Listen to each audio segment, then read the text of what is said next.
पश्चिम बंगाल की राजनीति में गुरुवार को बड़ा घटनाक्रम देखने को मिला, जब टीएमसी को बड़ा झटका देते हुए उसके 3 पूर्व राज्यसभा सांसद भारतीय जनता पार्टी में शामिल हो गए। पूर्व सांसद सुष्मिता देव, प्रकाश सिंह बराइक और सुखेंदु शेखर रॉय ने कोलकाता में आयोजित एक कार्यक्रम में पश्चिम बंगाल भाजपा अध्यक्ष समीक भट्टाचार्य की मौजूदगी में भाजपा की सदस्यता ग्रहण की। इस घटनाक्रम को आगामी विधानसभा चुनावों से पहले बंगाल की राजनीति में अहम माना जा रहा है। भाजपा में शामिल होने के बाद तीनों नेताओं का स्वागत करते हुए प्रदेश अध्यक्ष समीक भट्टाचार्य ने टीएमसी सरकार पर तीखा हमला बोला। उन्होंने कहा कि पश्चिम बंगाल में पहले 34 वर्षों तक वाम मोर्चे का शासन रहा और उसके बाद टीएमसी सत्ता में आई, लेकिन लंबे समय तक चली इस राजनीति से राज्य के विकास को प्रभावित किया।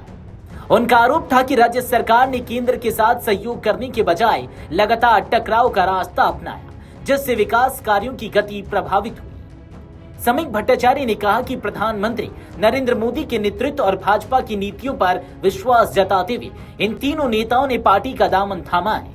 उन्होंने कहा कि सुष्मिता देव, प्रकाश सिंह बराइक और सुखेंदु शेखर रॉय राज्यसभा में प्रभावी भूमिका निभा चुके हैं और उनके भाजपा में शामिल होने से संगठन को मजबूती मिलेगी। उन्होंने पार्टी की ओर से तीनों नेताओं का स्वागत करते हुए इसे भाजपा के लिए उत्साह बढ़ाने वाला कदम बताया। भाजपा में शामिल होने के बाद सुष्मिता देव ने भी प्रधानमंत्री नरेंद्र मोदी के नेतृत्व की खुलकर सराहना की। उन्होंने कहा कि देश और डबल इंजन सरकार वाले राज्यों में हुए विकास कार्यों को नकारा नहीं जा सकता। सुष्मिता देव ने कहा कि वह स्वयं असम में रहती हैं और वहां हुए बदलाव की प्रत्यक्ष गवाह हैं। उनके अनुसार भाजपा लगातार तीसरी बार असम में सरकार बनाने में सफल रही है, जो जनता के बढ़ते विश्वास का प्रमाण है। उन्होंने दावा किया कि केंद्र सरकार की योजनाओं का लाभ अंतिम व्यक्ति तक पहुंचाने में प्रधानमंत्री नरेंद्र मोदी का कार्यकाल ऐतिहासिक रहा है और इस मामले में पिछली सरकारों की तुलना में उल्लेखनीय बदलाव देखने को मिला है। इस दौरान सुष्मिता देव ने तृणमूल कांग्रेस पर भी तीखा हमला बोला।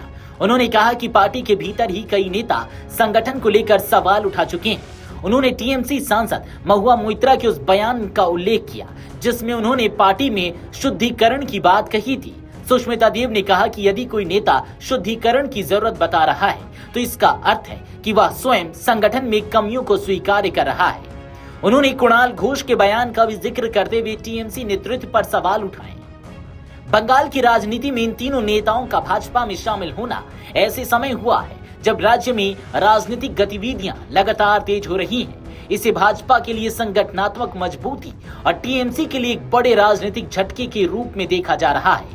अब यह देखना दिलचस्प होगा कि इस घटनाक्रम का पश्चिम बंगाल की आगामी राजनीतिक रणनीति और चुनावी माहौल पर कितना असर पड़ता है।